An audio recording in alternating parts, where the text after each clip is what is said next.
Hey guys, what's up? I got a pretty good video today. Now, recently I talked about weapons in the game, and we were able to identify several weapons from the campaign and also images released. If you want to go back and watch that, I'll have a link in the description. And I also got help from you guys um, by making the list even more accurate. One of the pictures seemed a little vague. I wasn't sure how to identify it. I made an educated guess, and you guys came through finding out the correct weapon, which was awesome. And that's what I want to do. I want to fight to keep the list accurate and also have it grow with more information and more images coming out. But now we're going to be talking about different attachments that have been seen. I know like the holographic site has been seen. The micro dot site has been seen, but there's a few others that have also been seen that I want to go over. So in this one, I want you to notice the gun to the left has the micro, it has the IR lasers, and it has the suppressor. Now the thing with IR is it's not like you would see in like Black Ops 2 where like it'd be like broad daylight and you would see this laser, aiming off of your gun. You cannot see infrared. Infrared is specifically to help you in close quarter situations when you have your um, NVGs on, your night vision goggles. It shines an IR light that the enemy can't see when you're blaring it into the room, but you can through your NVGs. And they're putting a big emphasis on night vision goggles, and they're talking about having a nighttime and a daytime version of every map in multiplayer, which is definitely going to come into play with your classes. You're going to have a class set up with maybe this attachment to help you in a nighttime map, and then you might want to replace it with something else if you're hitting daytime. It's going to become, a fun variable aspect of the game, I think. And if you notice in this image, you'll see that this guy's also carrying an M4, the guy in the middle, but his buttstock is a little different. I think that variant buttstocks is probably going to be an attachment. We saw buttstock attachments in previous Call of Duties, and they helped with like mobility or like accuracy. We'll see what this is, but I do think that's going to be a part of the game. This guy also has suppressor, the micro, the IR, but he also has flashlights at the very front. I don't know if that's going to be in multiplayer. We've never really seen flashlights before. I'm sure it's going to be something we have to deal with and make use of in the campaign, but again, we will see. Guy up way front behind the logo, he's carrying an LMG, and the LMG is attached with a bipod, which is something I'm pretty excited about. And almost everyone in the background holding the ARs have they're holding foregrips, and that's nice. I want to see foregrip come back. It wouldn't really make sense without it. Now this is kind of interesting. If you look at the sight on this weapon, it's dual optic. It's got a sight above and a sight below. One for close range, one for like medium range. But everything else on the weapon is something that we've covered.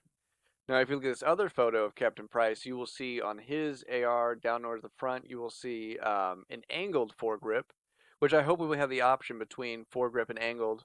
I hope the effect of that is not just cosmetic, but even if it is, I think it'll still be cool for you to be able to choose which version of said attachment you want. Now, here's the one a lot of people are going to be either happy about or upset about, but there's a grenade launcher in this image. The grenade launcher is coming back. We are getting the noob tube, boys.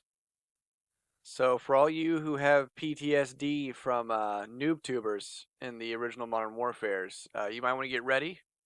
You might want to, tell your doctor, get some medicine in preparation. It's going to get real.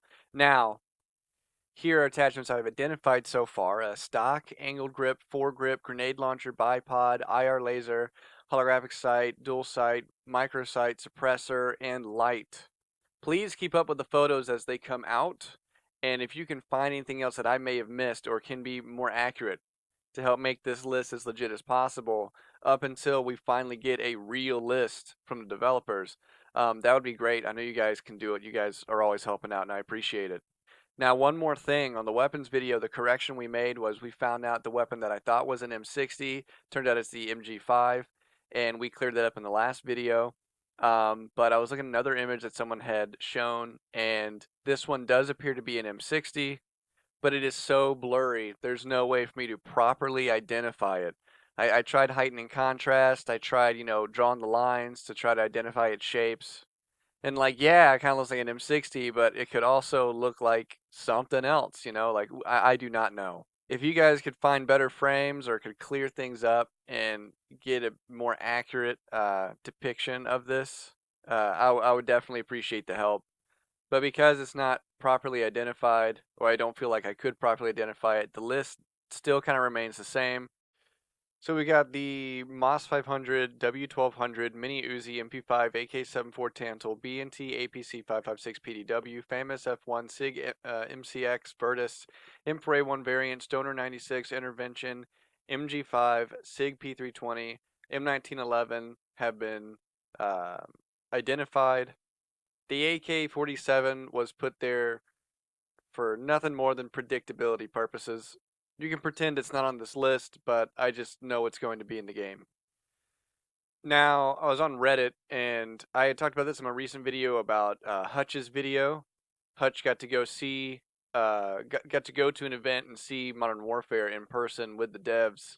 And this guy's just talking about his video, and he's quoting him by saying a lot of the devs who left for Respawn to go make Titanfall for like 7 years, they came back for this, and you could tell they were really effing eager to get their hands back on the series that they were instrumental in crafting. I also want to point out in his video, he said that it really felt like the devs came back specifically for this project and to make a statement to the face of Activision. Kind of like, you guys have been screwing up, this is how you do it right here. But anyways, so back to the little post, somebody had commented, yep, a good amount of Respawn devs who previously worked on the older Modern Warfare games came back to IW to work on this one. Also, a reply to that was someone who said, I can vouch for this. Now, this person who said, I can vouch for this, in replying to the comment about eager to get their hands back on the series, the name is Art Peasant, and this profile has been going around Reddit in the Modern Warfare 4 Reddit and the Modern Warfare Reddit, just like talking to the fans and listening to the fans, and people think that this is Joel Emsley's account because his account on Twitter is also Art Peasant. So it'd be cool if he was the one who replied, "I can vouch for this," but I honestly can't confirm or deny whether this is. I don't know. I'll have to ask him or something. And if this account is fake, I hope Joel Emsley clears it up and says yay or nay whether he agrees or concurs with Hutch's statement. But yeah, I just thought that was interesting. That's all I have for now, guys. Get in the comments, keep the conversation going. Tell me what you're excited about. Tell me what you don't want. Tell me how you would like attachments to be implemented. And I'll get back to you guys later. Peace.